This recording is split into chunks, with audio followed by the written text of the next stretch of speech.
Min jaqla paga medja, skont rapport maħruġ mill-gvern stess, ma jaffordjax jixtri proprjetà waħdu għax il-bank ma jisilfux. U jekk irid soluzzjoni l-gvern qed jgħidlu li għandu jistenna sas-sena d-diela. It-tnejn filgħodu Net News staqsal il-Ministru Rodri Galdes dwar l-eżitu tal-istudju mwettaq mill-Fondazzjoni għall-Akkomodazzjoni Affordabbli, fejn intqal kif xerrejja prospettivi qed isbuha ferm diffiċli biex jixtru proprjetà e kif dawk taħt l-40 sena biex jisselfu mill-bank għandhom bżonn paga gross ta' mill-anqas 25,000 euro. U persuni li għandhom il-fuq minn 40 sena jeħdiġu paga li titla' 10,000 euro aktar. Dan sabiex jaffordjaw appartamenti li jiswa medja ta' 225,000 euro.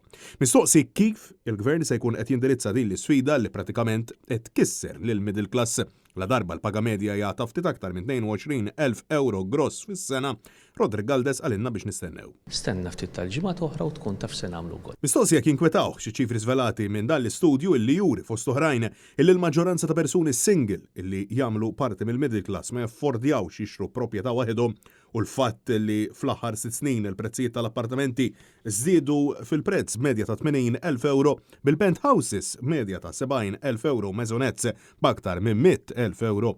Huwa risponda fin-negattiv. Jinkwetak il-numri illi ħarġu minn dal-istat? Le għaliex il-Fondazzjoni tal-Akkomodazzjoni Affordabbli hija fih dan il-Ministeru tiegħi stess. Madankollu fl-istess waqt stqarr illi jemmen illi għad hemm nies illi għandhom diffikultà. Nemmnu wkoll li għatfadal nies li għandhom ċertu diffikultà bis-salarju tagħhom u biex jixtru waħedhom. Iżda l-akbar inkwiet huwa li dawn il-persuni mhux kollha jinsabu fuq il-faxxa deskritta bħala ta' tħul baxx iżda tħul medju.